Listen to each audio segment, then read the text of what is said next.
When people imagine Viking berserkers, they picture wild-eyed warriors consumed by battle frenzy, unstoppable killing machines impervious to pain. The stuff of legends and fantasy films, right? The terrifying reality is far worse. These weren't merely warriors who worked themselves into combat rage. They were men personally chosen by Odin himself, cursed with a mind-shattering fury that destroyed everything in its path, including themselves.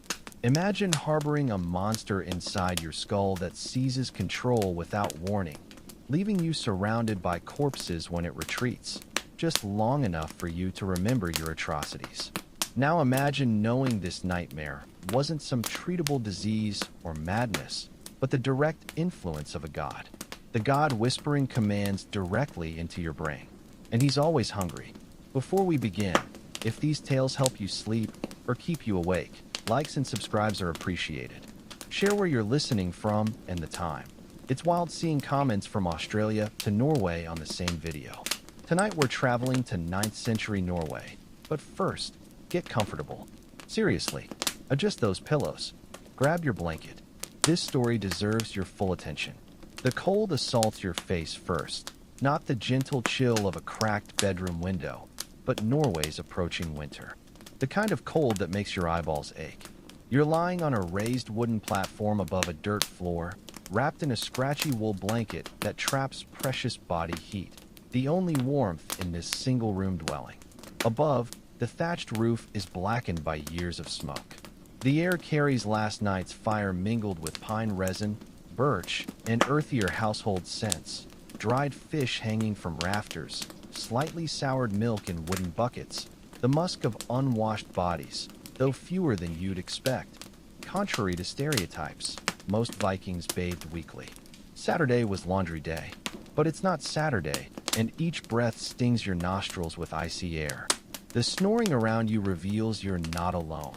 Your entire family sleeps on platforms lining the walls, sharing this communal space. The central fire pit has burned down to embers, their faint glow outlining sleeping forms. Through gaps in the wooden walls, the first gray light of dawn creeps in. Wait, let me set the scene properly. This is your 5th winter, meaning you were born in 821 AD. You're small for your age, but already contributing to household chores. Your mother, Helga, has been awake since before dawn, stoking the fire, warming morning porridge. She moves quietly, but finds you already awake, as usual. Sleep has never come easily to you. Vigmar, your mother whispers, noticing your open eyes. Up now, work awaits. There's always work, chopping wood, hauling water, feeding goats. In a few years, you'll join hunting and fishing parties. For now, it's the endless minor tasks that sustain a Viking household. Helga looks older than her 25 years. Hard labor has roughened her hands. Constant worry has lined her face. Her rare smiles transform her, though you seldom see them directed your way. Where's father? You ask, though you already know. At sea. She replies curtly, avoiding your gaze. Eat. She hands you a wooden bowl of thick porridge, barley boiled with milk and dried fish. Bland but filling. A boy facing Norway's cold needs calories. Your father Bjorn has been gone for months, part of an eastern raid. You've heard men speak of Winland and Gardarike, lands of riches and slaves. Last year's raiders returned with silver arm rings and victory tales, but your father remained behind to establish trade routes. At least that's what your mother claims. As you eat, you feel it coming, that familiar tightness in your chest, the burning behind your eyes. Sounds become painfully sharp, spoons scraping bowls, cousins breathing, your own pounding heartbeat. No, your mother snaps, recognizing the change in your face. Not today, Vigmar. Control it. But control is impossible. You've tried. The rage arrives when it pleases, surging from some dark inner depth, painting the world crimson. It began at age 3, the first time you destroyed every pot in the house. At 4, you bit a chunk from your cousin's arm. Now at 5, the episodes come more frequently, growing stronger. Your hands tremble. The wooden bowl cracks in your grip. Outside now, your mother hisses, practically throwing you into the frigid morning air. The shock should calm you, but instead feeds the fire within. The rage demands release, demands destruction, violence. You know this isn't normal. Other children don't experience this. Their anger never becomes this all-consuming fury that brings foaming mouths and indiscriminate attacks. Your mother has taken you to village healers for bitter herb tonics, to wise women versed in ancient remedies. Nothing helps. Run, she commands from the doorway. To the forest. Don't return until it passes.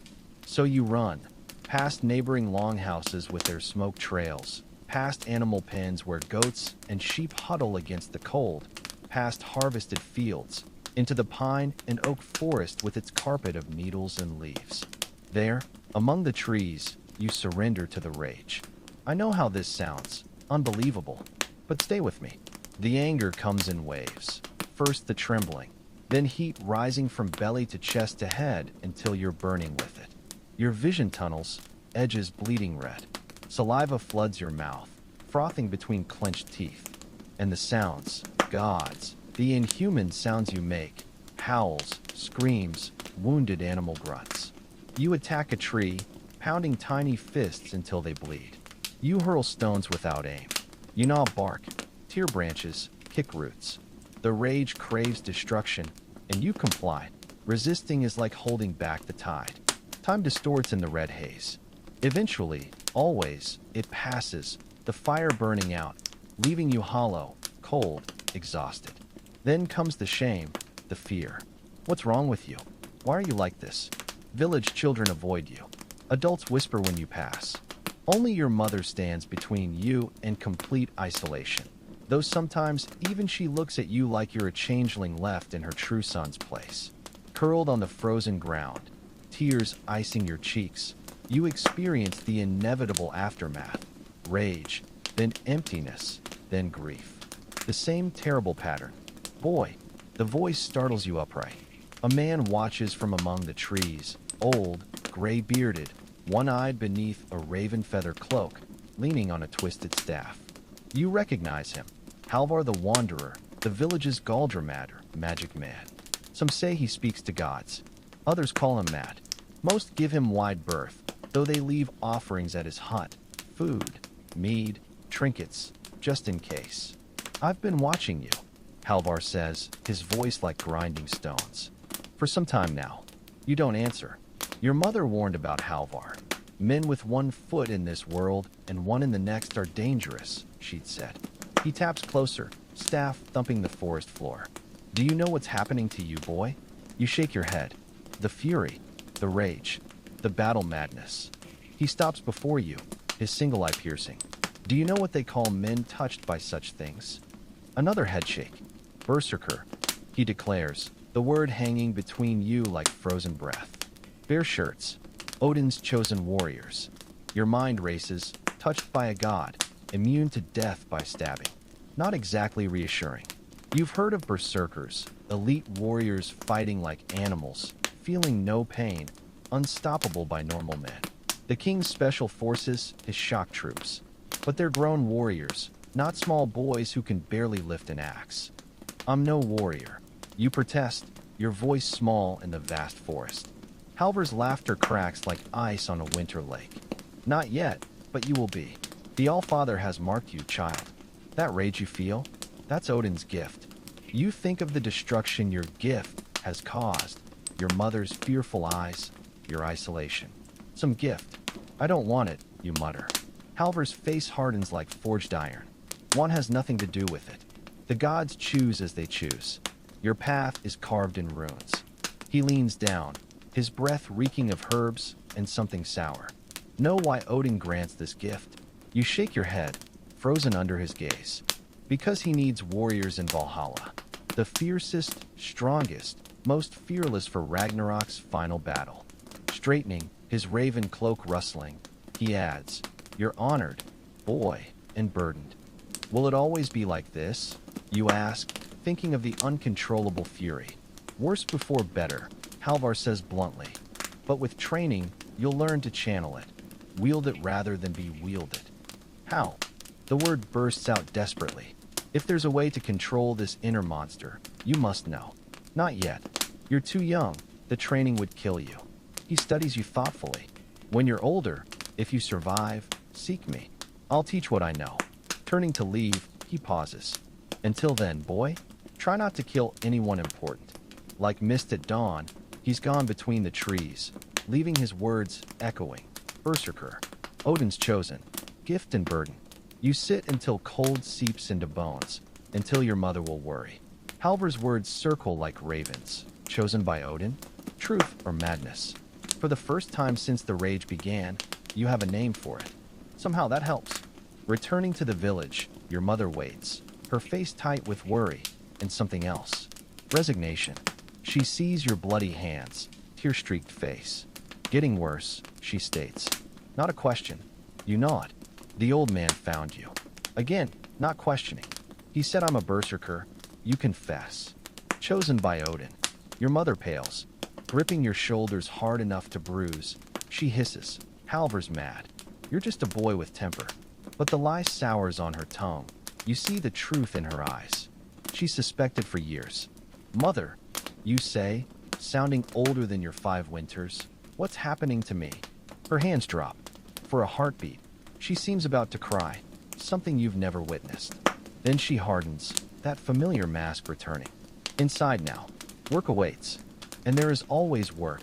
Chopping wood, hauling water, feeding goats. The endless tasks sustaining Viking life. But as you follow her home, Halvar's words linger, chosen by Odin. You feel neither chosen nor gifted. Cursed. That night, for the first time, you dream.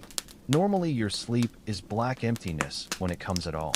But tonight, a great hall unfolds. Shields lining walls, spears forming rafters. At the far end, a cloaked figure watches from a high seat. One-eyed, his gaze weighs upon you, ancient beyond reckoning. You walk forward, though you don't remember choosing to move. The hall stretches endlessly, the high seat never nearing. Yet eventually you stand before him, the All-Father, Odin himself. So, he rumbles like distant thunder. The child who bears my gift. You try to speak, but your throat seals shut. You wonder why I chose you, he continues, as if you'd asked. Why one so small, so young? Leaning forward, his eye burns into yours. Because small ones are overlooked, young ones shaped. His massive hand reaches. Winter-cold fingers touch your forehead. I need warriors for Ragnarok's final battle. Those who channel fury, fight beyond human limits, become more than men when needed. Images flood your mind. Battles, blood, burning ships, falling cities, warriors dying in snow and mud. Through it all, the Berserker's red haze.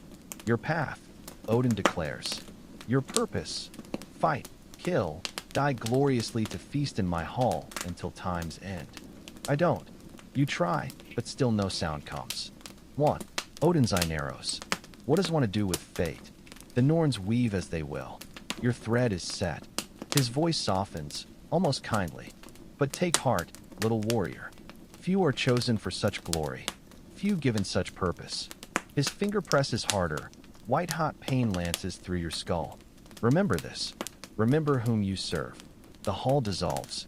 You wake gasping, heart pounding, fist clenched. You know, bone deep, Halvar spoke true. The Allfather has chosen you. There's no escaping his call. 5 years old, just a small boy in a cold land. Yet your path is set. Berserker, Odin's warrior. It should feel honorable. Instead, it feels like a death sentence. Speaking of death, 3 winters later, your father's ship returns from the east, without him. The men speak of a festering battle wound, a sea burial. Your mother receives the news stone-faced. But that night, you hear her crying in darkness. Next day, your rage explodes worse than ever. At 8, you're bigger, stronger. It takes 3 grown men to restrain you from harming yourself or others. When the fury passes, leaving you limp and empty, your mother decides. He needs training, she tells the village elders. To control it. They agree. An untrained berserker boy is too dangerous for the village. You'll be sent away to warriors who understand your kind, who can teach you to channel rage for battle where it belongs. Your mother doesn't cry when you leave. Her hug is tight, brief, then she pushes you toward the waiting warriors. Be strong, she says. Return if you can. Those are her last words to you. The last time you see her. The warriors, grim, scarred men with cold eyes, lead you away from everything familiar toward. What? Training? Control? Battle? Death, likely. But as the village disappears behind you, as you walk toward this new life, you feel something unexpected. Relief. Relief at no longer seeing fear in your mother's eyes. Relief at joining others like you. Relief that maybe, just maybe, you'll learn to live with Odin's gift. The warriors speak little during the journey. They feed you, ensure you don't flee, but otherwise leave you alone. Only on the third day, as you approach a fortified camp in the hills, does one address you directly, a massive man with a forked beard and tree-trunk arms. Boy, he says, his voice surprisingly gentle for such a fearsome warrior. Whatever you think you know about what you are, forget it. Being a berserker isn't just rage. It's control, brotherhood, service. He looks down, his eyes hard but not unkind. It won't be easy. Many don't survive the training. But if you do, he shrugs. Let's see if you survive first. With those comforting words, he leads you through the gates into your new life. The Berserker Brotherhood, Odin's service. You glance back once toward your distant village, your mother, then turn away. That life is over. This one, harder, stranger, more dangerous, begins. You're 8 years old, about to learn what being chosen by the gods truly means. I know, rough deal, but here's where it gets intense. The warriors waste no time on welcomes. The moment you enter, a gray-bearded man shoves a wooden axe into your hands. Too small for steel, he grunts, eyeing you. You'll earn metal when your arms can swing it properly. The training ground is packed dirt surrounded by wooden buildings. Barracks, mead hall, bathhouse, armory. Everywhere, men move purposefully, sparring, carrying supplies. All share the same look. Hard eyes, scarred bodies, barely leashed violence.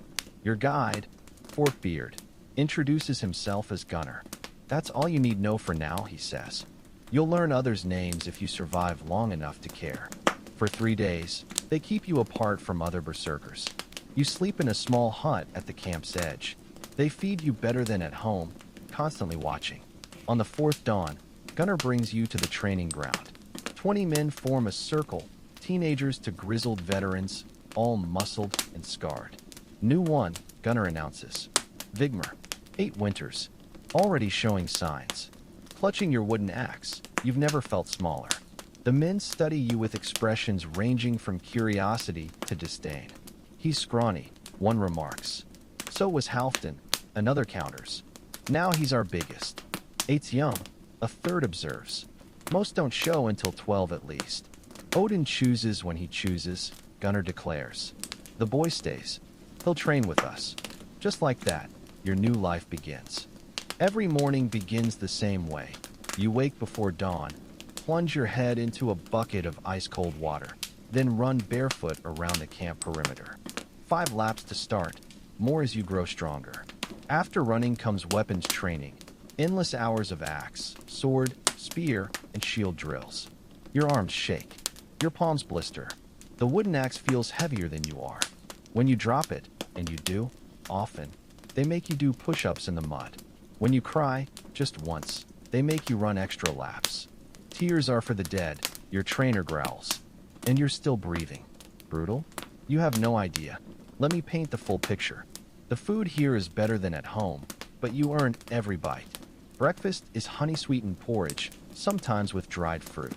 Lunch is bread, cheese, and dried meat. Dinner, the main meal, is always stew with whatever game the hunters brought, vegetables from the garden, and without fail, meat. Even the younger boys get a small cup. Helps you sleep, they say. The older boys, 12-13 winters old, mostly ignore you. The adults treat you like an odd pet. Something to be trained and tested, not yet taken seriously. Except for Ragnar. Ragnar is the oldest berserker in camp, maybe 50 winters, with leathery skin and one arm ending at the elbow. He watches your training sessions with sharp eyes under bushy white brows. One evening, 2 weeks after your arrival, he sits beside you at dinner. You're fighting it, he says without preamble. You look up from your stew, confused. The gift, he clarifies. You're resisting. That's why you struggle. I'm struggling because I'm 8 and that axe weighs more than I do, you mutter. He laughs, a sound like rocks in a barrel. Smart mouth. Good. You'll need that. His face turns serious. But listen, boy, the rage isn't your enemy. It's the Allfather's gift. Accept that, and you'll learn to channel it. You think of the uncontrollable fury that's ruled your life. It feels less like a gift, more like a curse. Ragnar nods, unsurprised. They all say that at first. But you'll learn. He stands, patting your shoulder with his remaining hand. Because you have no choice. None of us did. The next day, they pair you with Halfdan for sparring. At 16 winters, he's tall and broad with dirty blonde hair tied back. Despite what you'd heard, he shows no friendliness as he circles you on the training ground. Don't hold back, Gunnar instructs from the sidelines. The boy needs to learn. He'll learn to die, Halfdan says, hefting his wooden sword. You barely raise your axe before Halfdan attacks. His first blow knocks you sprawling. The second, pulled, but still feeling like a kick from a horse, cracks against your ribs. Pain explodes through your chest. Up, Gunnar barks. As you struggle up, gasping, Halfdan doesn't wait. His sword whistles toward you. You block one strike, two, but the third gets through, slamming your shoulder. Something pops. The pain is instant, intense. Your vision grays at the edges. But something else happens, something unexpected. The rage stirs. Not full Berserker fury, but the beginnings of it. Heat in your belly, tightness in your chest, the world tinting red. For the first time, you follow Ragnar's advice. You don't resist. You let it come, not the full wave. At 8, you know that would be dangerous, but enough to feel power surging through you. When Halfdan attacks again, you don't just stand there. You move. Your wooden axe, impossibly heavy moments ago, feels lighter. The pain recedes, still there, but distant. You duck under Halfdan's swing and land a solid gut hit. The surprise on his face would be funny if you weren't so focused. He reassesses, then comes harder, no longer holding back. You don't win, not even close, but you land several solid hits. Enough that when Gunnar calls halt, Halfdan looks at you with something like respect. Not bad, little bear, he says, coining a nickname that will stick for years. Maybe Odin knew what he was doing after all. That night, your body is one giant bruise. Your shoulder throbs where Halfdan dislocated it. Gunnar popped it back in with clinical detachment. But something has changed. For the first time, you used the rage instead of being used by it. A small victory, but in the Berserker world, small victories are all you get.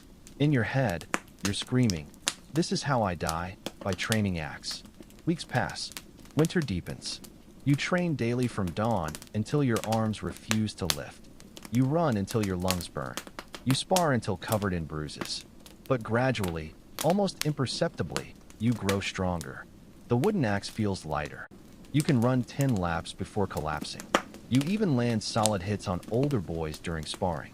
And the rage, you're learning to touch it, to draw on it in small doses during training. Not full Berserker fury yet, but enough to give you strength and speed beyond your years. 3 months after your arrival, Ragnar finds you post-dinner. "Time for the next phase," he says quietly. "Come." He leads you to a small, isolated hut where 5 veteran berserkers sit around a fire pit. The smoke smells different, sharp, herbal, almost sweet. "Sit," Ragnar directs. You obey, feeling the weight of their attention. The smoke makes your head swim slightly. "The boys ready for the mushrooms?" one asks Ragnar. "Not full dose," Ragnar replies. But he needs to meet the Allfather. Understand what's being asked of him. A chill runs through you. You've heard whispers about Berserker mushroom rituals, how they help channel the fury before battle. But you didn't expect this so soon. "I'm too young," you protest weakly. "Yes," Ragnar agrees. "But Odin chose you early, so here we are." He offers a wooden cup. "Just a taste, little bear. Enough to open the door. Stay with me. This is where it gets weird." The liquid is dark, smelling of earth and rot. You hesitate, but all eyes are on you. Refusal isn't an option. You drink. The bitterness makes you gag, but you force it down. For several minutes, nothing happens. Then, the world shifts. Colors intensify. The fire moves in impossible patterns. Smoke forms shapes. Animals, warriors, ships. The men's faces distort like melting wax. Sounds become unnaturally clear. The fire's crackle almost forms words. The men's breathing turns rhythmic as ocean waves. Your own heartbeat thunders like a war drum. It's beginning, Ragnar says, his voice distant. Remember, don't fight it. Let the Allfather speak. The Berserkers begin chanting. Low, guttural sounds vibrating in your bones. The world spins. The hunt, the men, the fire, all fade away. You're elsewhere. A vast hall stretches before you. Its dimensions impossible, ceiling lost in shadow. Shields line the walls. Spears form rafters. Rushes crunch underfoot. At the far end, an impossibly tall figure sits on a high seat, cloaked in midnight blue. His face is shadowed, but you feel his gaze, heavy, ancient, knowing. One eye? He has only one eye, gleaming like a star in darkness. Your legs carry you forward without conscious decision. Each step feels like wading through honey. The hall stretches endlessly. The high seat never draws nearer. Yet eventually, you stand before him, the one-eyed god, Odin. So, he rumbles like distant thunder. The child who bears my gift. You try to speak, but no sound comes. You wonder why I chose you, he continues. Why one so small? So young. He leans forward, his eye burning into yours. Because the small are overlooked. The young can be shaped. His massive hand reaches out. Winter-cold fingers touch your forehead. I need warriors for Ragnarok's final battle. Those who can channel fury, fight beyond human limits, become more than men when needed. Images flood your mind. Battles, blood, burning ships, falling cities, warriors dying in snow and mud. Through it all, the Berserkers' red haze. This is your path, Odin declares. Your purpose. Fight, kill, die gloriously to feast in my hall until time's end. I don't. You try, but still no sound comes. 1. Odin's eye narrows. What does one to do with fate? The Norns weave as they will. Your thread is set. His voice softens, almost kindly. But take heart, little warrior. Few are chosen for such glory. Few given such purpose. His finger presses harder. White-hot pain lances through your skull. Remember this moment. Remember whom you serve. The hall dissolves. You're back in the hut, gasping on the dirt floor. The veterans watch knowingly. Ragnar kneels beside you. You saw him, he says. Not a question. You nod, throat raw as if you'd been screaming. Good, Ragnar says. Now you understand. Now you know what you're fighting for. Do you, though? The vision left you more confused than ever.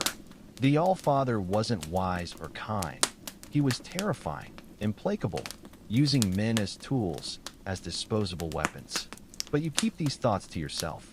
In a camp of Odin's devoted warriors, such doubts wouldn't be welcome. That night, you dream of the great hall again, of one-eyed Odin watching from his high seat, of battles yet to come. You wake before dawn, drenched in sweat despite the winter cold, heart pounding. Next morning at training, something has changed. The older Berserkers look at you differently. Word has spread about your vision, about seeing the Allfather. You're no longer just the camp's oddity. You're one of them now, in a way you weren't before. Halfdan claps your shoulder before sparring. Welcome to the Brotherhood, little bear, he says, no mockery in his voice now. Even Gunnar seems less harsh, though his standards remain impossibly high. If the Allfather has shown himself to you, he says during weapons training, I expect more from you. Much more. The spiritual training continues alongside the physical. Weekly, you're brought to the smoke-filled hut. Each time, the mushroom dose increases slightly. Each time, the visions grow more vivid. Battles past and future, the 9 realms connected by Yggdrasil, the world tree, Valhalla's endless feasting and fighting. And always, always, Odin watching, waiting, gathering forces for Ragnarok. 6 months into training, they finally let you handle steel, a small hand axe suited to your size. It's still heavy, but you've grown stronger. Your once reedy arms now have wiry muscle. Your endurance has increased tenfold. And the rage, you're learning to work with it, not against it, to call on it in controlled bursts. Never full Berserker fury yet, but enough to hold your own against boys twice your age. He's progressing faster than expected. You overhear Gunnar tell Ragnar one evening. The All-Father chose well with this one. If he survives, Ragnar replies. The real test is yet to come. You don't know what real test means, but you'll find out soon enough. A month later, in winter's dead heart when snow blankets the camp and daylight lasts mere hours, Ragnar comes for you at night. Dress warm, he says, shaking you awake. It's time. Outside, the full moon bathes the snow in silver. Ragnar leads you to the forest edge where 3 others wait. Gunnar, Halfdan, and an older berserker named Torbjorn. Tonight, Ragnar explains, you'll experience full berserker fury for the first time. Controlled, guided, but complete. Your stomach knots.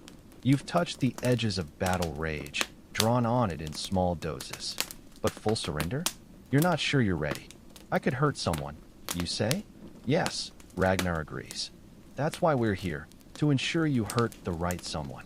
He leads your group deeper into the forest along an invisible trail. After an hour's hike, you reach a clearing containing a crude wooden cage. Inside paces a wild boar, tusks gleaming in moonlight, breath steaming in the cold air. Your opponent, Ragnar announces. Fierce, dangerous, but not human, fitting first blood for a young berserker. From his belt pouch, he produces a cloth bundle containing dried mushrooms, different from your ritual ones. These are reddish-brown with pale spots, emitting a strange, acrid smell. Eat, Ragnar commands, giving you a larger portion than ever before. In your head, you're thinking, wait, I'm fighting a boar on mushrooms? But you obey, chewing the bitter fungi, washing them down with mead from Gunnar's flask. The effects come faster and stronger this time. The world distorts. Colors bleed. You hear the boar's heartbeat, the rush of blood in your own veins, the whisper of wind through pine needles. Now, Ragnar says, his voice echoing strangely, remember your training. Don't fight the rage. Become it. The men step back, forming a circle around you and the caged boar. Halfdan draws his sword, ready to intervene. When you're ready, Ragnar continues. Gunnar will open the cage. The rest is yours. You grip your hand axe, feeling its balance. The metal gleams silver, promising blood. Yours or the boar's, that remains to be seen. The mushrooms take full effect. Your vision tunnels. Your heart pounds like a war drum. Heat spreads from your belly outward. The familiar fire. The beginning of Berserker fury. This time, you don't resist. You surrender completely, letting the rage consume you.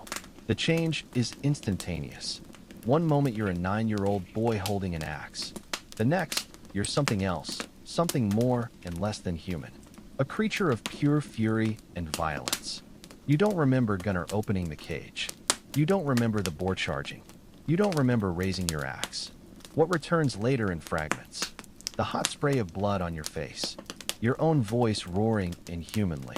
Your axe biting flesh, bone. The taste of blood, yours? The boar's. When awareness returns, the boar lies dead at your feet, your axe buried in its skull. Your hands are bloody, your tunic torn, a gash along your arm from the boar's tusk. But you feel no pain. Not yet. The 4 men watch with expressions ranging from approval to concern.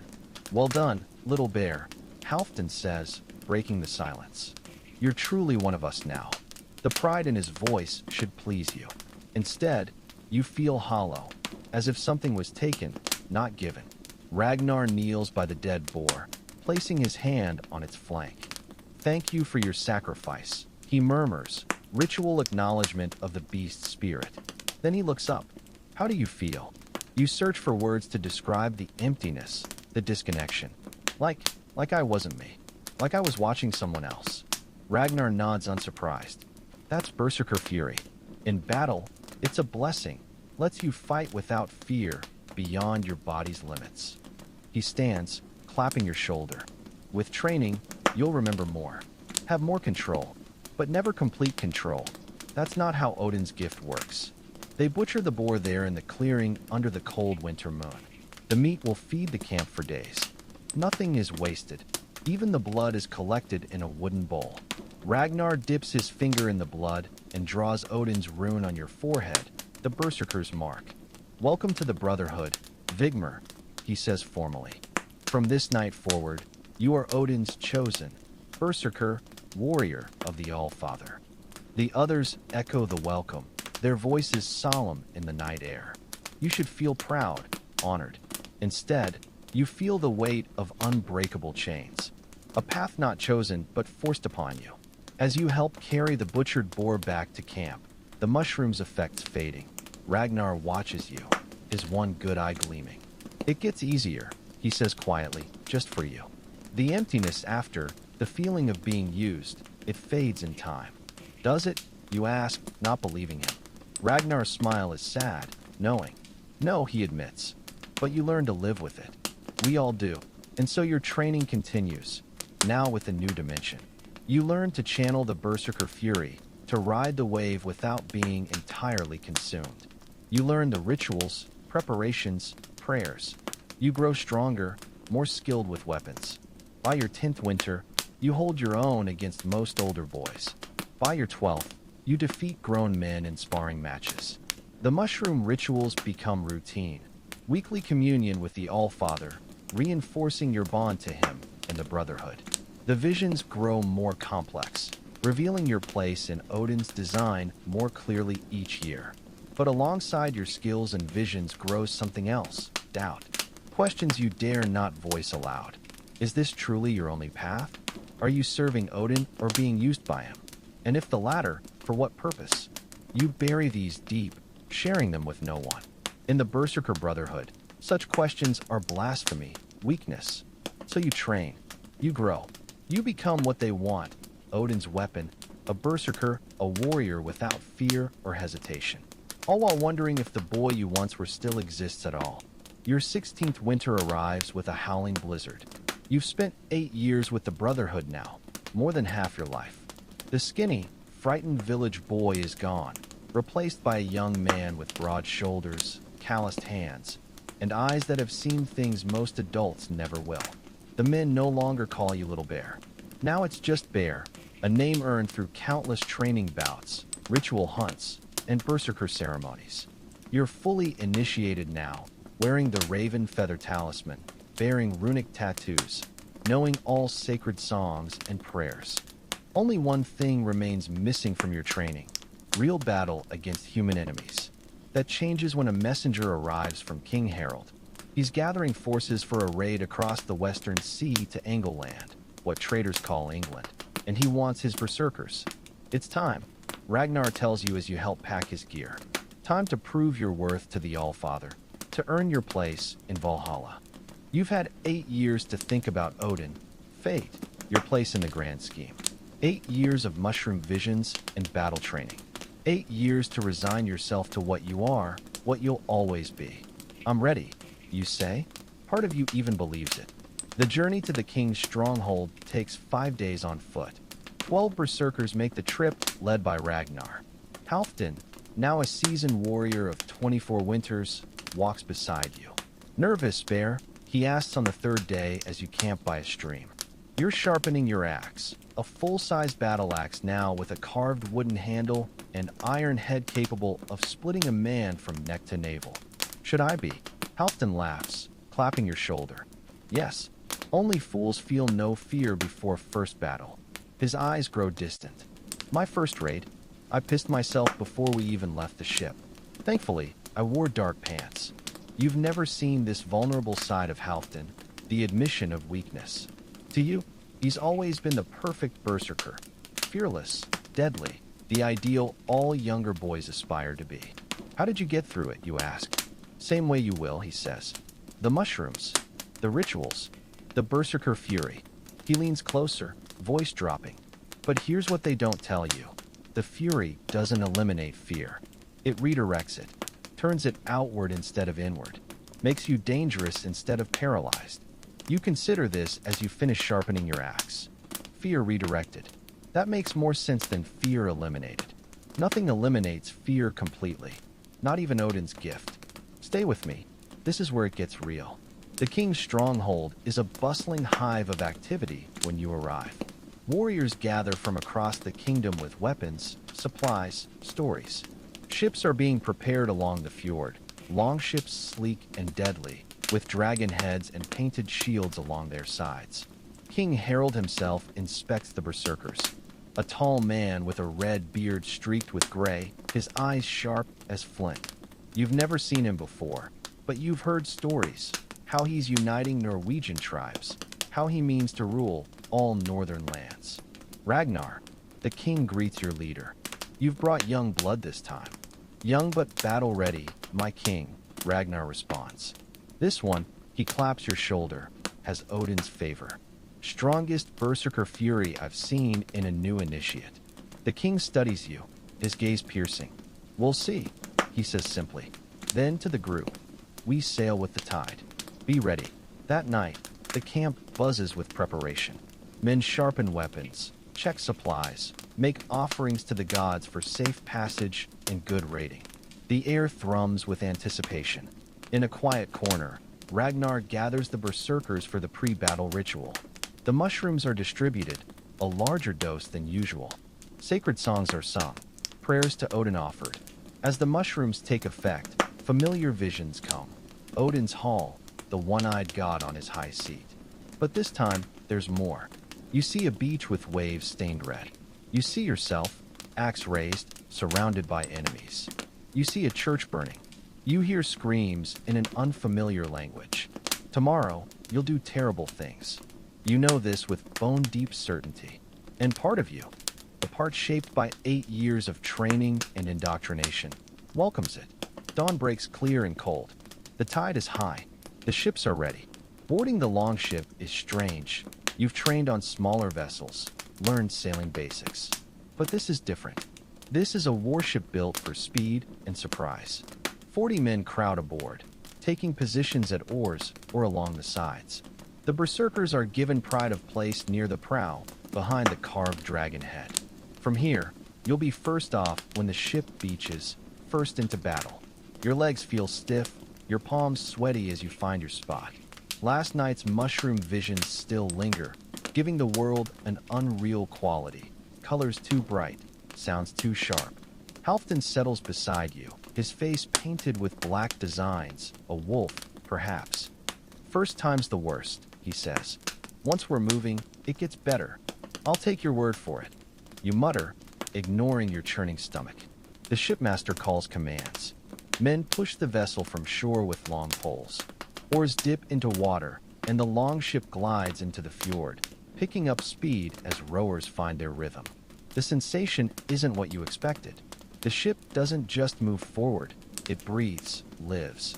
It rises and falls with each wave, creaking and groaning like a living thing. Water splashes over the sides, cold against your skin. As the shore recedes, as the fjord widens into open sea, your stomach lurches. You've never been this far from land before, never seen this much water in all directions. Breathe, Halfdan advises, noticing your greenish pallor. Watch the horizon, not the waves. And if you must vomit, do it over the side. No one wants to row sitting in your breakfast. You manage a weak nod, fixing your gaze on the distant horizon. It helps slightly, but when the ship hits its first big swell, rising high before plunging down the other side, your body betrays you. You lunge for the side and empty your stomach into the North Sea. Behind you, warriors laugh. Not cruelly, they've all been there, but it's humiliating nonetheless. Some berserker you are, seasick before your first battle. It passes, Ragnar says, appearing beside you. By tomorrow, you'll have your sea legs. For once, Ragnar is wrong. The journey to Engleland takes 3 days, and you're sick for most of them. You can't keep food down. You can barely sleep. By the time land appears, a thin dark line against gray sky, you're weak, miserable, and secretly hoping the sea swallows you whole before battle.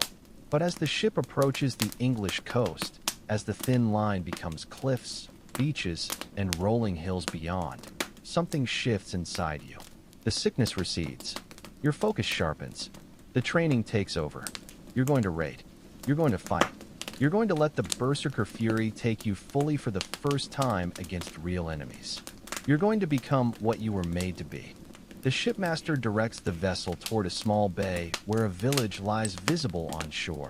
Thatch-roofed buildings clustered around a wooden church with its Christian cross. No walls. No visible defenses. Easy prey. Other ships appear alongside yours. 5, 10, 15 in total. King Harold's raid is no small affair. This won't be one village. This will be a swath of destruction along the English coast. Ready yourselves. Ragnar commands the Berserkers. From his pouch come the combat mushrooms, the special variety that triggers deepest Berserker fury. Odin awaits. You take your portion, chewing the bitter fungi, washing it down with water from your flask. The familiar warmth spreads through your body, but stronger this time, more intense. Your vision begins to tunnel. Your heart races. The other Berserkers prepare in their own ways, some praying quietly, others working themselves into frenzy, biting their shields, growling like animals. Halfdan stands silent, eyes closed, breathing deep and controlled. In your head, you're thinking, there's no turning back now. The ship glides into the bay, its shallow draft allowing approach close to shore. When near enough, men jump overboard, splashing through knee-deep water to pull the vessel onto the beach. The village stirs now, people moving, pointing, understanding dawning. A bell begins ringing, an alarm, a call for help that won't come in time. Berserkers, Ragnar roars. For Odin, for glory. Just like that, you're moving, off the ship, across the beach, toward the screaming villagers now running, hiding, some grabbing makeshift weapons. The mushrooms are in full effect now. The world has taken on that red tinge you know so well. Sounds distort. The screams, your fellow raiders' shouts, the waves crashing behind you, all blending into a roaring in your ears. And the rage. Oh, the rage. It rises within you like a tide, unstoppable, all-consuming. But this time, you don't just let it come. You call to it, welcome it. 8 years of training have taught you how to surrender to Berserker fury without losing yourself completely. Your body changes as the fury takes hold, muscles tightening like coiled springs, breathing turning rapid and shallow, spittle forming at your mouth's corners. You hear yourself making sounds, not words, not even human sounds, but the growls and snarls of something wild, something ancient. The first Englishman to face you is an older fisherman wielding a wooden staff, brave but foolish. Your axe takes his head with one swing. Blood sprays hot against your face, your arms. You should feel something, horror, regret, guilt, but Berserker fury leaves no room for such emotions. There is only the fight, only the kill. More villagers appear, some with makeshift weapons, others just fleeing. You cut through them like a scythe through wheat. Your axe rises and falls, rises and falls. Blood soaks your tunic, your pants, your boots. None of it yours. Time loses meaning in the red haze. You're dimly aware of other raiders around you, of buildings burning, of women screaming as they're dragged away. But these are distant things, irrelevant to your purpose. Your entire world has narrowed to the space within reach of your axe. At some point, minutes or hours later, you can't tell, you encounter actual resistance. A group of local thanes, armed and armored, arrive from a nearby manor. These are trained warriors, not fishermen with sticks. This is the real test. The battle that follows exists in fragmented memory, flashes of violence, your axe crunching against chain mail, a sword cutting your arm, the pain distant, unimportant. The taste of blood in your mouth, yours or theirs, you don't know. One moment stands crystal clear, standing over a fallen English warrior, your axe buried in his chest, looking into his eyes as the light fades. He's young, maybe your age or younger. In his dying gaze, there's fear, pain, but also confusion, as if he's asking why? Why us? Why our village? Questions you have no answers for. Questions the Berserker fury doesn't allow you to consider. That moment passes, and you're moving again, killing again, lost in the fury. When awareness returns, the battle is over. The village burns. Survivors have been rounded up, women and children for slaves, remaining men to be killed or left to rebuild, depending on the king's mood. You stand in what was once the village square, your axe dripping blood onto muddy ground. Your body aches in a dozen places where you've been wounded without noticing. Your throat is raw from screaming, and you feel nothing. Hollow, empty, as if something essential has been scooped out, leaving just a shell. Halfdan finds you there, his own face and armor splattered with gore. You fought well, he says, his voice oddly gentle. First battle is always the hardest. You look at him, try to form words, but nothing comes. Your mind is still processing what you've done, what you've become. It gets easier, he continues, misunderstanding your silence. The emptiness after, the coming down from fury, you learn to live with it. Ragnar's words from years ago, now repeated by Halfdan, the same lie. Or maybe the same desperate hope that this feeling, this hollowness, this disconnection will someday fade. You know, bone deep, that it never will. The raiders spend the night on the beach celebrating, dividing spoils, tending wounds. The berserkers keep mostly to themselves as usual. The regular warriors respect your fighting prowess, but fear your strangeness, your connection to Odin, your barely controlled violence. You should sleep, Ragnar says, sitting beside you at the camp's edge. You're thinking about the people you killed, wondering if they deserved it. You nod, not trusting your voice. They didn't, Ragnar says bluntly. Deserve it, I mean. They were just people living their lives. Wrong place, wrong time. He sighs, looking out at the dark sea. But that's not our concern, Bear. We're weapons, not judges. Odin points us, and we strike. That's our purpose. Is that enough? You ask, finding your voice at last. To be just a weapon? Ragnar is silent a long moment. When he finally speaks, his voice is low, meant for your ears alone. It has to be. Because if it's not, if we let ourselves think too much about what we do, about the lives we take, we couldn't live with ourselves. He puts a hand on your shoulder. Sleep if you can. Tomorrow we raid again. And the next day. And the next.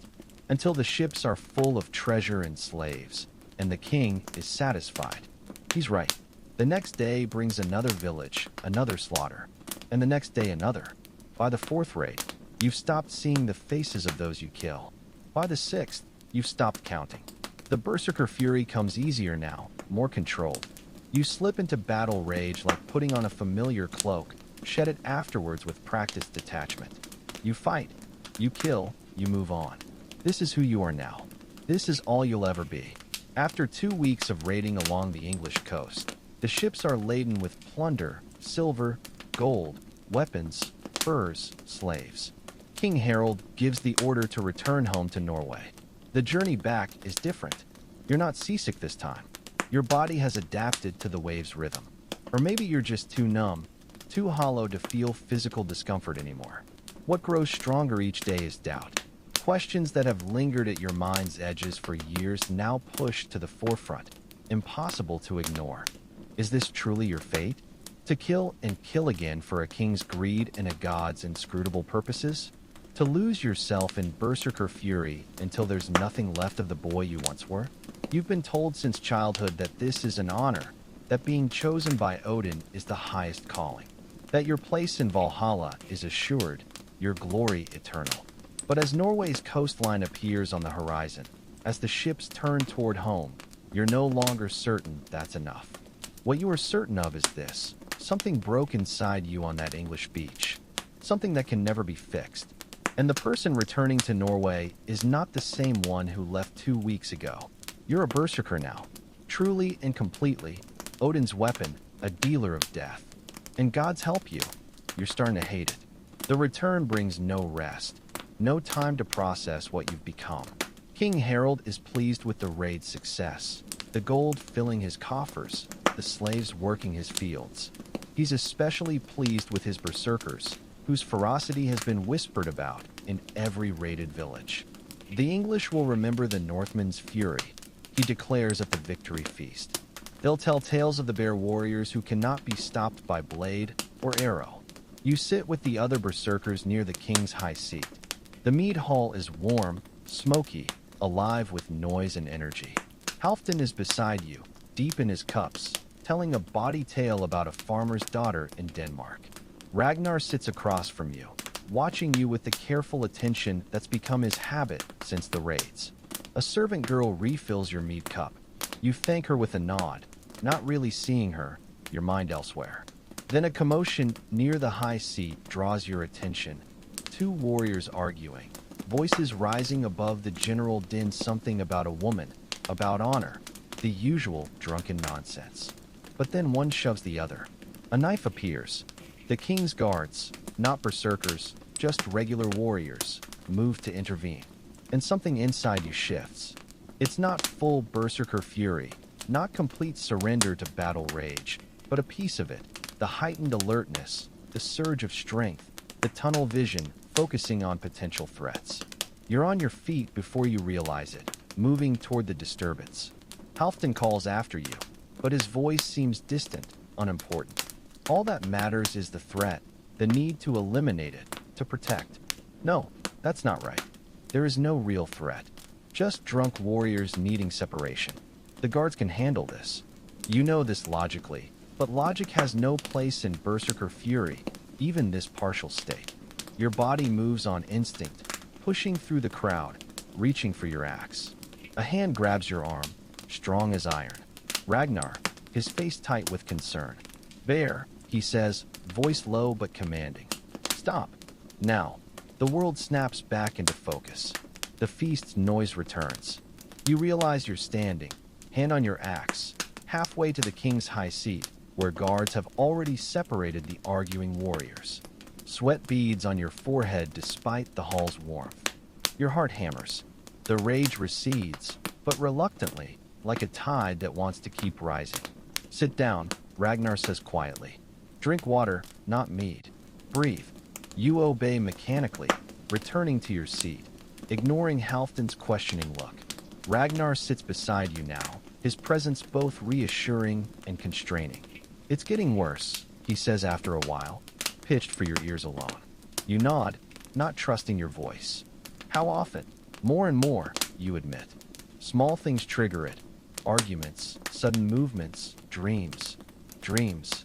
Ragnar's concern deepens visibly. "Battles I've fought. People I've killed. But twisted, wrong. And Odin." You hesitate, then push ahead. Odin watches, but he's different in these dreams. Hungry. Angry.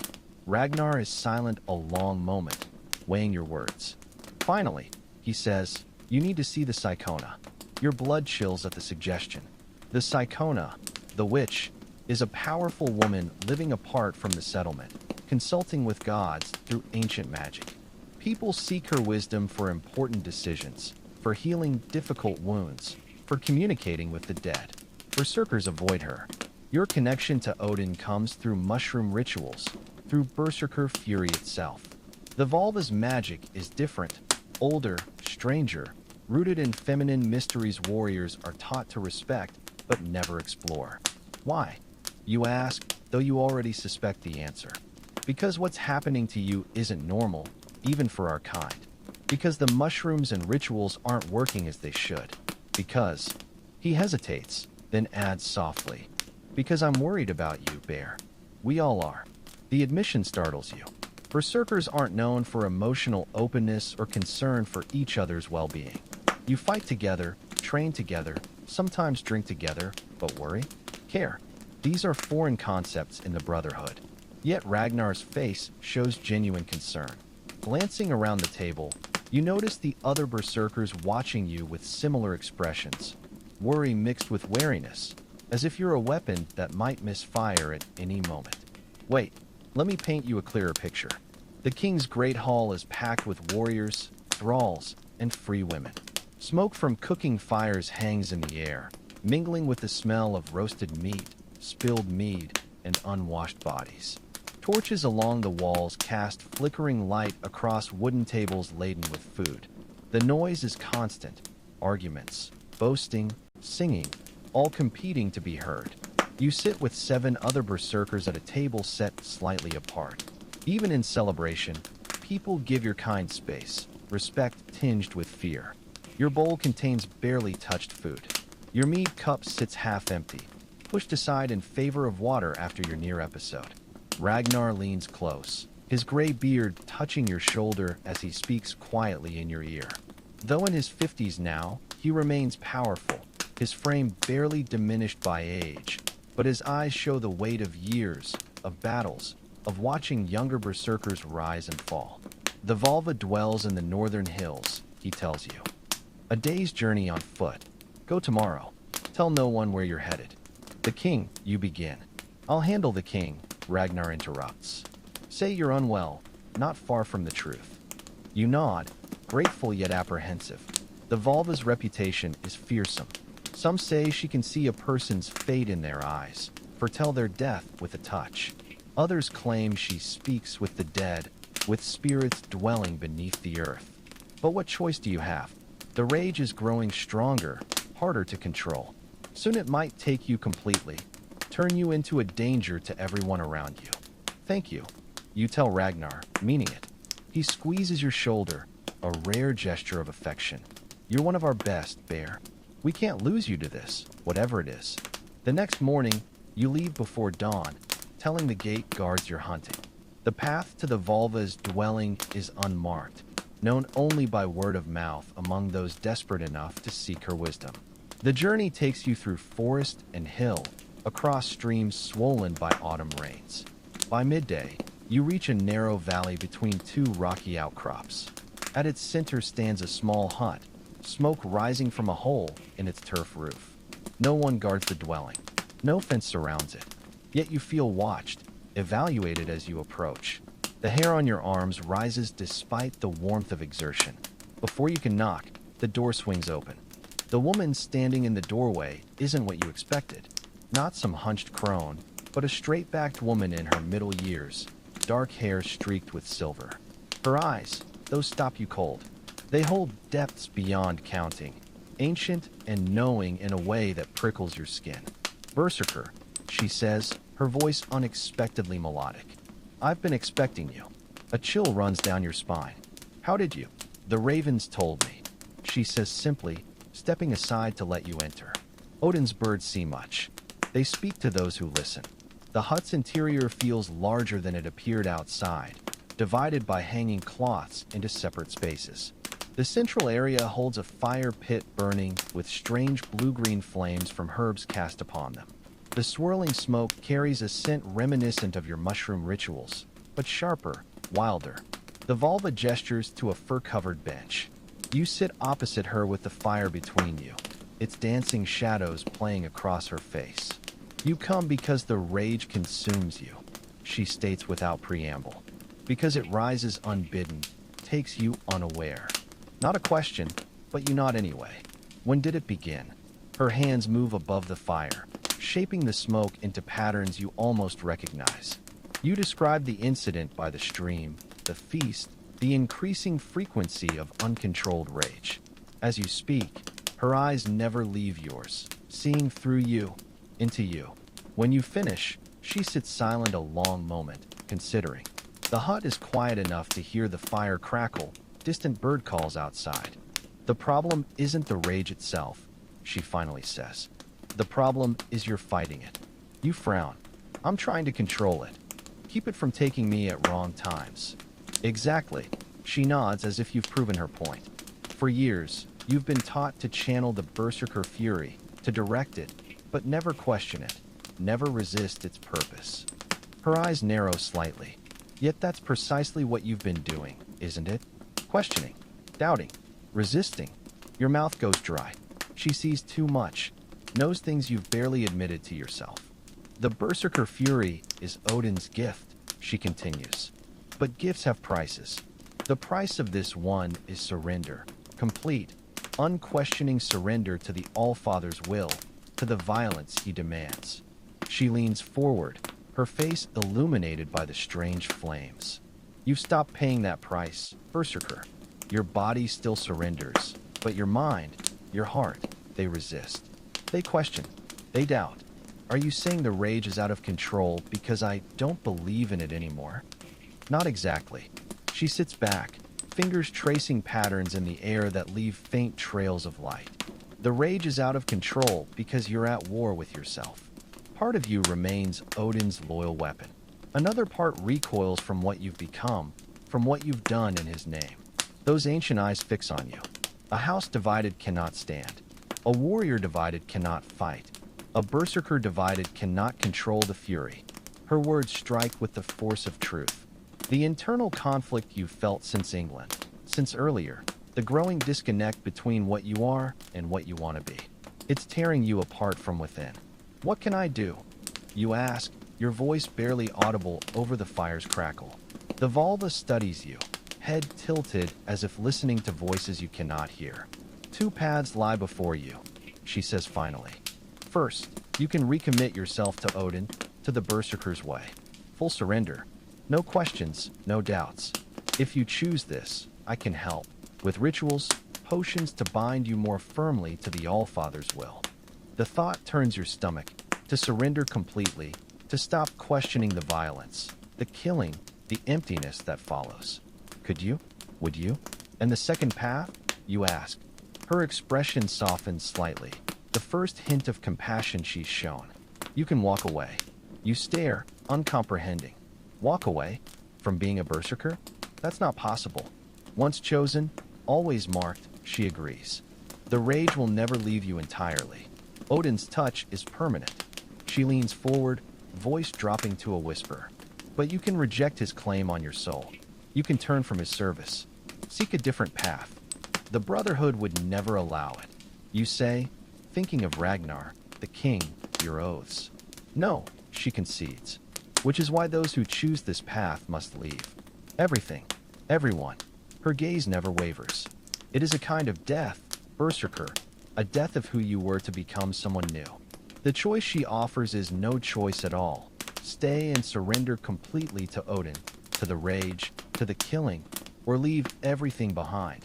Your position, your wealth, your comrades, your very identity. To seek what? Some unknown path. I need time, you say? To think, to decide. The Volva nods, unsurprised. Time you have, but not much. The divide within you grows wider each day. Soon it will break you completely. She rises, moves to a shelf along the wall, selects a small clay pot. This will help for now. A tea to calm the rage when it rises unasked. Not a solution, only a delay. You take the pot, tucking it into your belt pouch. Thank you. She looks at you with those depthless eyes, seeing not just who you are, but who you might become. Choose soon, Berserker. Choose wisely. The journey back to the king's settlement feels longer than the trip out, though the distance is the same. Your mind churns with the Volva's words, with the impossible choice she's laid before you. Stay and surrender completely, or leave and lose everything. No, not everything. Just everything external, position, wealth, comrades. What about what's internal? Your humanity? Your soul? The person you might have been if Odin hadn't claimed you as a child? These thoughts consume you so completely that you don't notice the changing weather until it's upon you. A sudden storm, wind driving rain sideways, turning the forest path to mud. You take shelter beneath a rocky outcropping, building a small fire more for light than warmth, waiting out the storm. As night falls, as the rain continues unabated, you find yourself doing something you haven't done in years, praying. Not to Odin, but to someone, anyone, some power that might offer guidance, a way forward through this impossible choice. No answer comes, just the endless rain, the crackling fire, the weight of decision heavy on your shoulders. You return to the settlement next day, mud-splattered and weary. Ragnar meets you at the gate, his expression grim. The king wants to see you, he says without greeting. Now, your stomach sinks. Did something happen while I was gone? Ragnar's face gives nothing away. Just come. The king's private chambers are sparsely furnished. A bed, a table covered with maps and documents, a few chairs. Harold himself stands by the window looking out at the rain-soaked settlement. He turns as you enter, his expression unreadable. Where were you yesterday? He asks without preamble. You hesitate between truth and lie. Hunting, you say finally, sticking to your original story. Harold's eyes narrow slightly. With no bow, no spear, no game to show for it. Someone must have noticed your lack of hunting gear. I needed time alone, you admit. To think, to clear my head. Because of what happened at the feast, the king says, not a question. Your blood chills. He knows. Of course he knows. Nothing happens in his hall without his knowledge. Yes, my king, you admit. I've been struggling with control. Harold exchanges a glance with Ragnar, who stands silently by the door. Then he turns back to you, his gaze piercing. For how long? Again, the temptation to lie. Again, the realization it would be pointless. Since England, you say? Getting worse over time. And you didn't think to tell me? An edge enters the king's voice. That one of my personal guards, one of my elite berserkers, was losing control of the very thing that makes him valuable? You have no good answer. The truth, that you feared being discarded like a broken weapon, would only anger him more. I thought I could master it, you say instead. I've always been good at controlling the Berserker fury. Until you weren't, Harold says coldly. He moves to the table, picks up a piece of parchment. 3 incidents now, the stream after the Swedish skirmish, the feast, and yesterday in the training yard. Your confusion must show, because Ragnar speaks for the first time since entering. While you were away, I was sparring with Halfdan. Something happened. The rage took me unexpectedly. Understanding dawns, it's not just you. The Berserker fury is becoming unpredictable for others too, starting with the oldest, most experienced Berserkers, Ragnar, now in his 50s, and you, initiated younger than most. The mushroom ritual's part of your life longer than anyone else in the current Brotherhood. It's the mushrooms, you say, the realization spilling out. Years of them, they're changing something inside us. Harold's expression darkens. So you're saying my elite warriors, the backbone of my conquests, are becoming unreliable because of the very thing that makes them special? Put that way, it sounds like a death sentence. For you, for Ragnar, for any Berserker showing signs of lost control. Not unreliable, you say quickly, just in need of adjustment. Different rituals, perhaps. Or retirement. The king interrupts, his voice flat. At least from close proximity to me. The word hangs in the air. Retirement for a Berserker doesn't mean peaceful old age. It means being sent away, stationed at some distant outpost, used as shock troops in battle, but kept far from the king, from positions of trust and honor. My king, Ragnar begins, but Harold silences him with a gesture. My decision is made, he says. Both of you will leave the personal guard. Ragnar, you'll take command of the Berserker contingent at the northern settlement. As for you, he turns to you. You'll join the raid on Dublin in the spring. Until then, you'll train with the regular warriors, not the Berserkers. Stay away from the mushroom rituals, from anything that might trigger episodes. It's both better and worse than you expected. Not execution or banishment, but demotion, loss of status, loss of the Brotherhood that has defined you for most of your life. Or perhaps an opportunity. The Volva spoke of walking away, of choosing a different path. Could this be the beginning? Yes, my king, you say, bowing your head to hide your thoughts. Harold dismisses you with a wave, already turning back to his maps, his plans, his kingdom. You are a problem dealt with, a potential threat neutralized, no longer worthy of his full attention. Outside the king's chambers, Ragnar grips your arm, pulls you into an alcove where no one can overhear. The Volva, he says without preamble. What did she tell you? You hesitate, then decide on truth. That I'm at war with myself. That I've stopped surrendering completely to Odin, to the rage. That's why it's breaking free, coming unbidden. Ragnar's expression is complex. Worry, understanding, something like recognition. And your choice is recommit fully to the Berserker path, or walk away from it all. Ragnar nods slowly, as if confirming something he already suspected. The same choice she gave me 20 years ago. This surprises you. You went to her? Had the same problems? Yes. Ragnar's eyes are distant, remembering. After a raid on Frankish lands, the rage started coming at odd moments, taking me by surprise. So I sought the Volva's wisdom. And you chose to recommit, you say, understanding now. To surrender completely to Odin. Ragnar's smile is sad, knowing. I did, and it worked for a time. The rage came only when called. My place in the Brotherhood was secure. His hand tightens on your arm. But nothing lasts forever, Bear. Not even Odin's favor.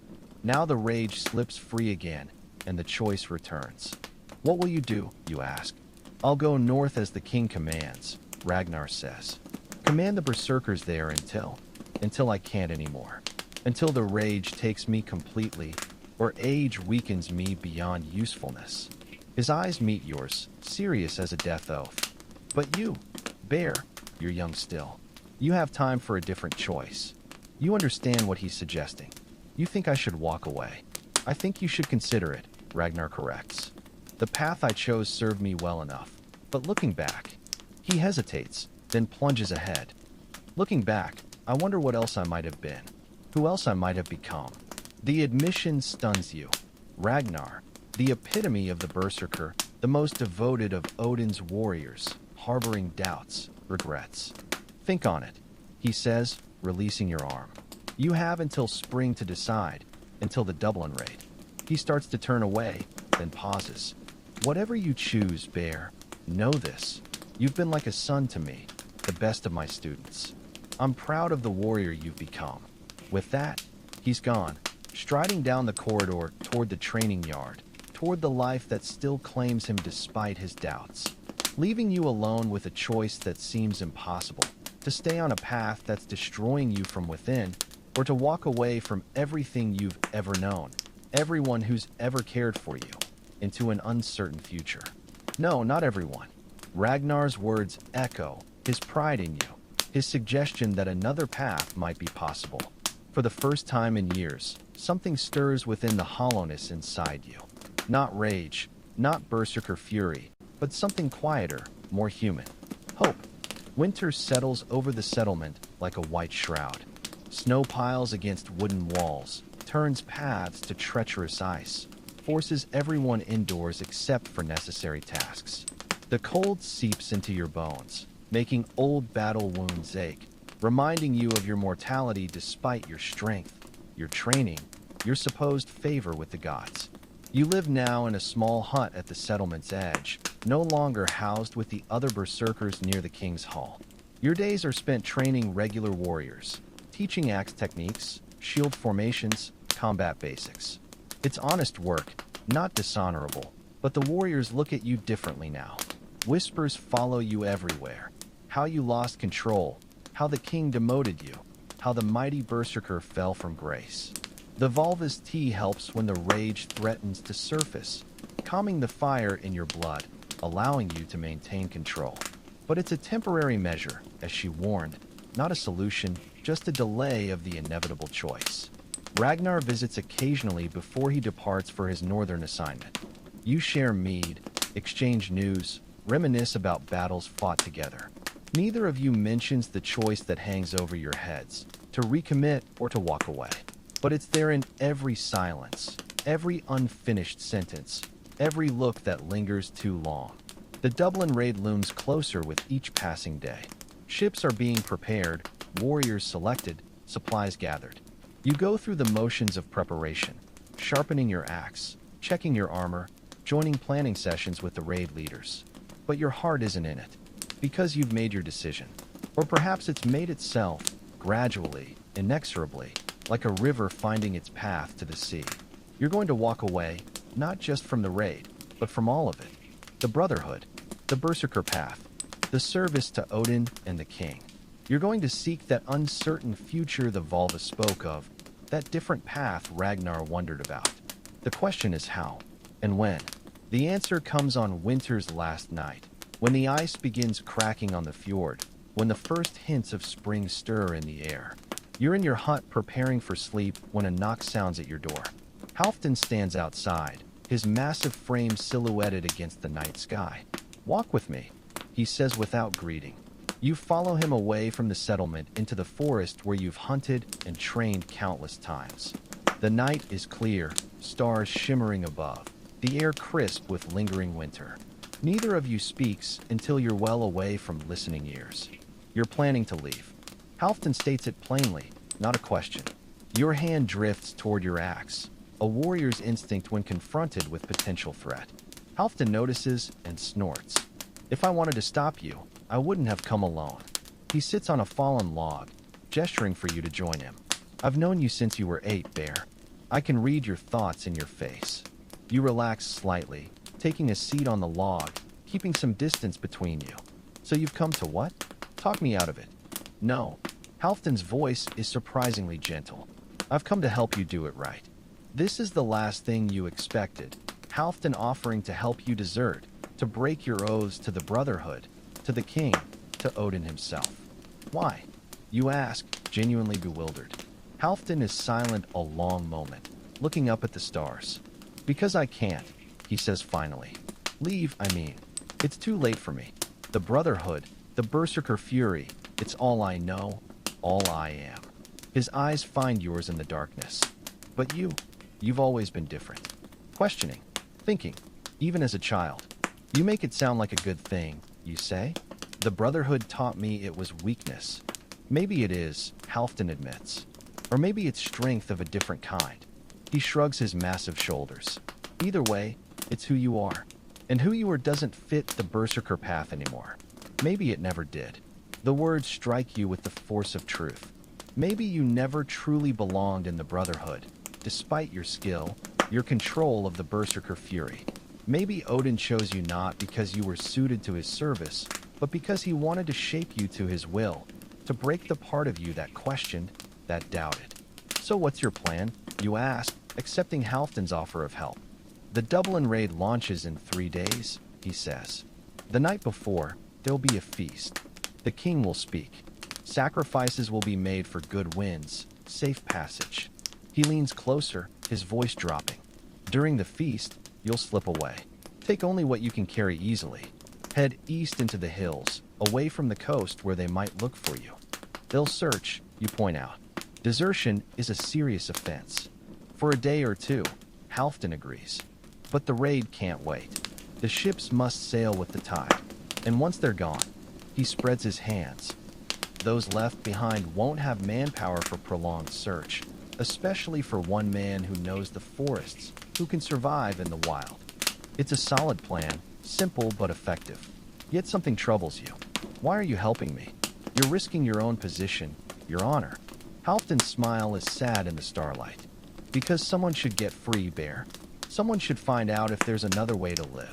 He stands, brushing snow from his cloak. And if anyone can do it, it's you. The next 2 days pass in a blur of preparation. Not for the raid, but for your escape. You gather supplies discreetly, dried meat, hard bread, a flint for fire starting, extra clothing for the still cold spring nights. You sharpen your axe one final time. Check the straps on your shield. You'll need both where you're going, not for battle, but for survival. You also visit the Volver again, making the journey swiftly, returning before your absence is noticed. She seems unsurprised by your decision, by your plans. The path ahead will not be easy, she warns, preparing more of the tea that helps control the rage. Odin doesn't surrender his chosen warriors willingly, but it can be done. I can break free of his influence. You press. Not entirely, she admits. The Berserker fury is part of you now, bone deep, soul deep. But with time, with discipline, with these. She hands you a pouch of herbs, another of mushrooms, different from the ones used in Berserker rituals. You can learn to truly control it, to call on it only when you choose, not when it chooses you. It's more than you dared hope for, not complete freedom from Odin's gift, but mastery of it. A way to keep the strength, the power, without the madness, the loss of self. Thank you. You tell her, meaning it from the depths of your being. Her ancient eyes study you, seeing paths and possibilities you can only guess at. Go with the gods, she says. But not with Odin. He has had enough of you. The night of the feast arrives, cold and clear, stars scattered across the sky like silver coins on a black cloak. The great hall is packed with warriors preparing for the Dublin raid, with thralls serving food and mead, with the king and his advisors at the high table. The noise is deafening, boasting, laughing, singing, the clash of drinking horns and toasts to victory and wealth. You sit at a table near the back, far from your usual place of honor. No one pays you much attention. Your fall from grace is old news now. Your presence at the feast is expected but unremarkable. Halfdan catches your eye from across the room, gives a small nod. It's time. You rise casually, as if going to relieve yourself outside. No one notices as you slip through the door into the cold night air. Your packed supplies are hidden in a hollow tree at the settlement's edge. Your extra weapons are buried beneath a distinctive stone. You retrieve them quickly, silently, keeping to shadows, avoiding the few guards on duty. And then you're moving through the forest, away from the settlement, away from the only life you've known since childhood. The pack on your back contains everything you own now: food, clothing, tools, the Volva's herbs, and mushrooms. Your axe hangs at your side, familiar and deadly. Your shield is strapped across your back, its weight comforting despite the burden. You hike through the night, putting as much distance as possible between yourself and the settlement before dawn. The forest is dark, but you know these paths, these trees. You've hunted here, trained here, lived here all your life. When dawn breaks, you're high in the hills, looking down at the fjord where the raid ships are being prepared. Tiny figures move about, final supplies being loaded, last farewells being said. By midday, they'll be gone, sailing toward Dublin, toward battle and plunder. Without you, the thought brings a surge of emotions: relief, guilt, fear, hope. The Brotherhood has been your family, your identity, your purpose for so long. Walking away feels like cutting off a limb, like dying and being reborn in the same moment. You continue eastward, deeper into the hills, toward Norway's interior where settlements are fewer, farther between, where a solitary man might find space to breathe, to think, to become something new. The first few weeks are the hardest. Not physically. You're well trained, well equipped for survival in the wild. The hardest part is the silence, the solitude, the absence of the Brotherhood's routines and rituals. For the first time since childhood, you're truly alone with your thoughts, your doubts, your questions. And with the rage, it comes still, unpredictable and fierce, triggered by small frustrations, by bad dreams, by the howling of wolves that reminds you of battle cries. When it comes, you use the Volva's tea, her techniques for calming the fire in your blood. Sometimes it works.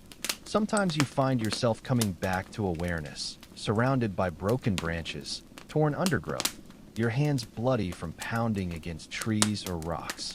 But slowly, gradually, you begin to gain control. Real control.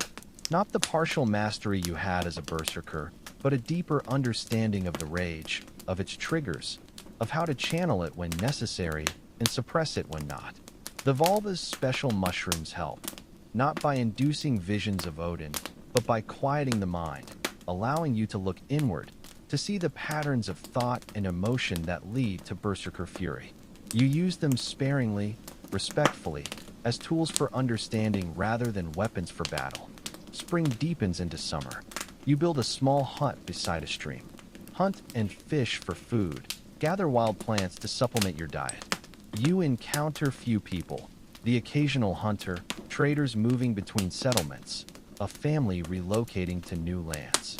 They eye you warily, a solitary man with battle scars and a warrior's weapons. But you trade fairly, speak softly, reveal little of yourself. None recognize you as a berserker. None know of your past, your desertion, your internal struggle. To them, you're just a hunter, a loner, one of many who prefer the wilderness to the crowded halls of chieftains and kings. In your head, you're thinking, this can't be it, just existing in the woods. But something strange happens as the months pass. The hollowness inside you, the emptiness that has been your constant companion since your first battle, begins to fill. Not with rage or bloodlust or Odin's demanding presence, but with simpler, quieter things. The satisfaction of building with your hands. The peace of watching sunrise paint the hills gold. The accomplishment of tracking and bringing down a deer with a single clean shot. You are becoming, you realize, a different kind of person. Not just a weapon, not just a berserker, but a whole human being with thoughts and feelings and choices of your own. The rage still comes, but less frequently, less intensely. You learn to feel it approaching, to head it off before it consumes you. You discover that physical exertion, chopping wood, running, swimming in the icy stream, helps dissipate the energy that might otherwise feed the Berserker fury. Summer fades into autumn. The hills blaze with color, gold, russet.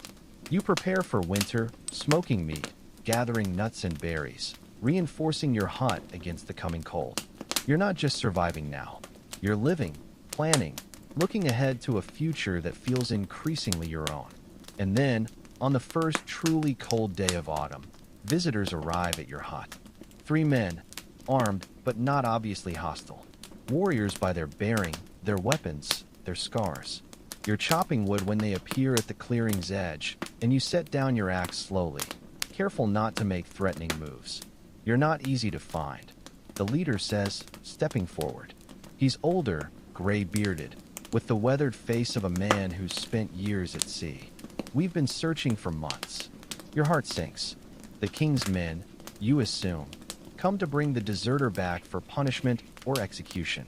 How did you find me? You ask, buying time, calculating your chances if you need to fight or flee. The Volva, the man says. She told us where to look. Or close enough. This surprises you. The Volva betraying you after helping you escape, after giving you the means to control the rage. Why, you demand? Why would she tell you? The man's expression softened slightly. Because we asked for her help. Because we need yours. Now you're truly confused. My help with what? The man gestures to his companions who hang back, watching warily. We're from the northern settlement, where Ragnar was sent to command the Berserkers. The past tense chills your blood. What happened to Ragnar? The man's face grows grim. The rage took him completely during a raid against Swedish pirates.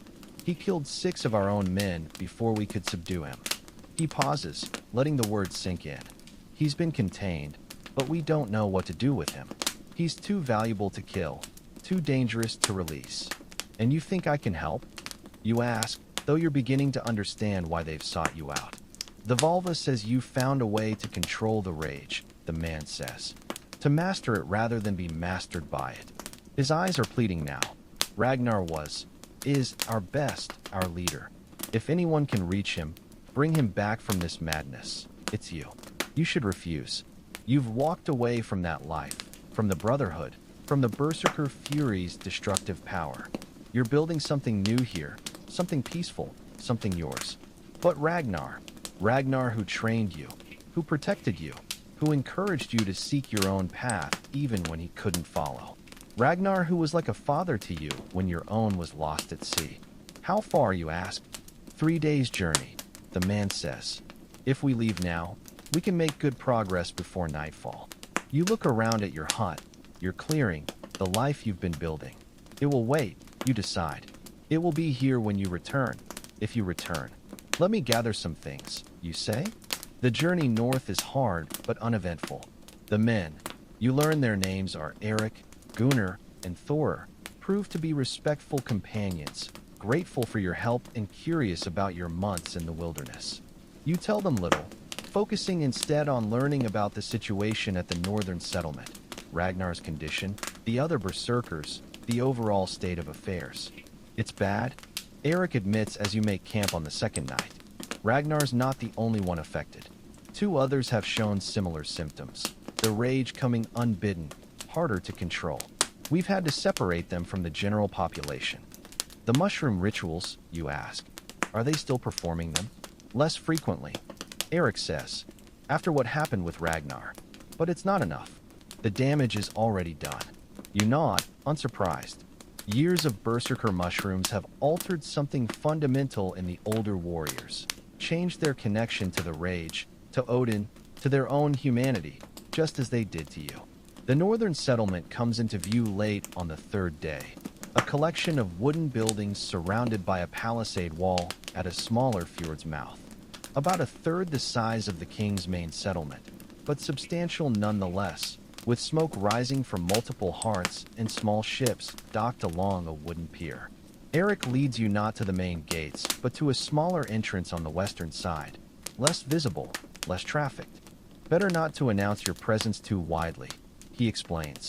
The king still considers you a deserter, even if we don't. Inside, the settlement resembles any other. People going about daily tasks, children playing, animals in pens, the rhythms of Norse life continuing regardless of politics or problems. Eric guides you through narrow paths between buildings, eventually stopping at a sturdy structure set apart from the others, its door reinforced with iron bands, a guard posted outside.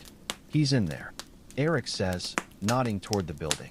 Has been for 2 weeks now. We bring him food, water, but no one stays inside long. He's unpredictable. You take a deep breath, centering yourself for what you might find. I need to go in alone, and I need time.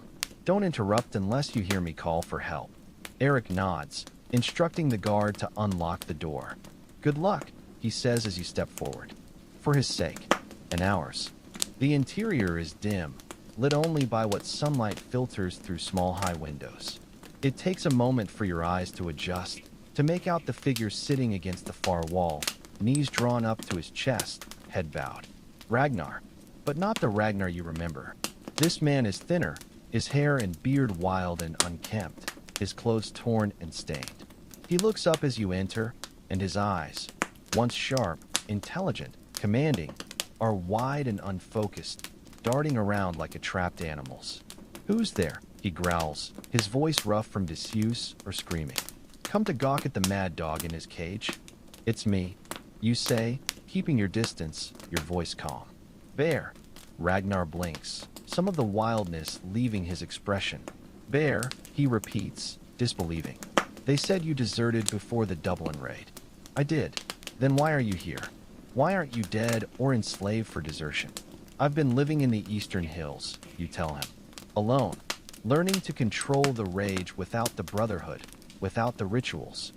Ragnar's laugh is harsh, bitter. Control. There is no control. Not anymore. Odin has abandoned us. Or we've abandoned him. Either way, the gift has become a curse. He pulls up his sleeve, showing arms scratched and bitten, self-inflicted wounds from episodes of uncontrolled fury. There is a way. You insist, moving closer, kneeling to meet him at eye level. I found it, or the beginning of it. How?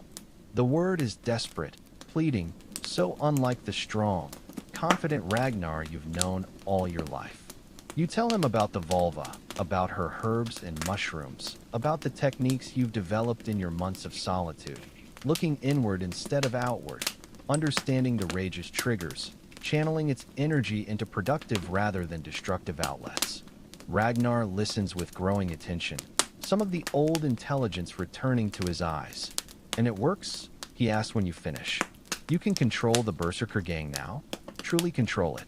Not perfectly, you admit, but better than before. Better than I ever could as part of the Brotherhood. You hesitate, then add what you know he needs to hear. I think you can learn it too, if you're willing to try. If you're willing to change how you think about Odin, about the rage, about yourself. Ragnar is silent a long moment, considering. Then he looks up, meeting your gaze directly for the first time. Teach me, he says simply. And so you do.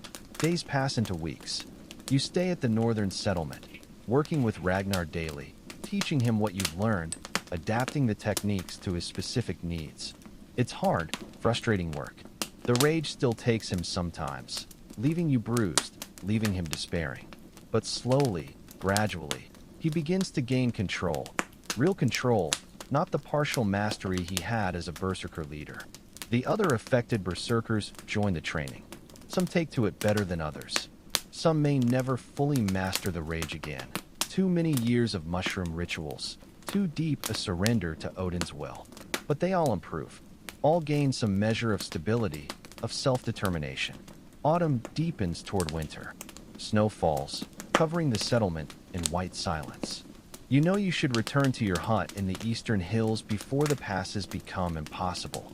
But something holds you here, not just Ragnar and the other Berserkers, but a growing sense of purpose, of meaning. You're helping others like yourself, using your experience, your suffering, your hard-won wisdom to guide them toward a better way of living with Odin's gift. It's not the life you imagined when you walked away from the Brotherhood, but it feels right. It feels like your path. On the winter solstice, the darkest day of the year, Ragnar seeks you out at the small hut they've given you at the settlement's edge. "I've been thinking," he says, sitting beside your fire, accepting the mead you offer, "about what comes next for all of us." You wait, letting him gather his thoughts. "We can't go back to what we were," he continues. "The Brotherhood, the King's Berserkers, Odin's weapons, that path is closed to us now." He looks at you, his eyes clear and focused in a way they haven't been since you arrived. "But we still have the rage. We still have the strength, the skill. We're still warriors. Just not berserkers," you say, understanding where he's headed. "Not as the world knows berserkers. Not as the world knows them," Ragnar agrees. "But something new. Something different." He leans forward, his voice intense. "I've spoken with Eric, with the settlement's leaders. They're willing to give us land, to let us establish our own place. A training ground for warriors like us, where we can teach what you've taught us, control, mastery, a different way of being strong." The idea takes root in your mind, growing, expanding. A place for former berserkers, for warriors struggling with rage or bloodlust or battle's aftermath. A place of healing as well as training. A place where Odin's gift can be shaped into something less destructive, more purposeful. Not just for berserkers, you suggest. For any warrior who needs a different path. Ragnar nods, a smile breaking across his face. The first genuine smile you've seen from him since your arrival. "Yes, exactly." He raises his mead cup in a toast. "To a different path." You raise your cup in return. "To a different path." As winter settles over the northern settlement, as you and Ragnar begin planning this new venture, this new way of being warriors without being mere weapons, you find yourself thinking of the Volva's words from months ago, a death of who you were in the hope of becoming someone new. She was right. The berserker you were is dead. The weapon you were forged to be is broken. In their place stands someone new, still marked by Odin, still carrying the rage within you, but no longer defined by it, no longer controlled by it.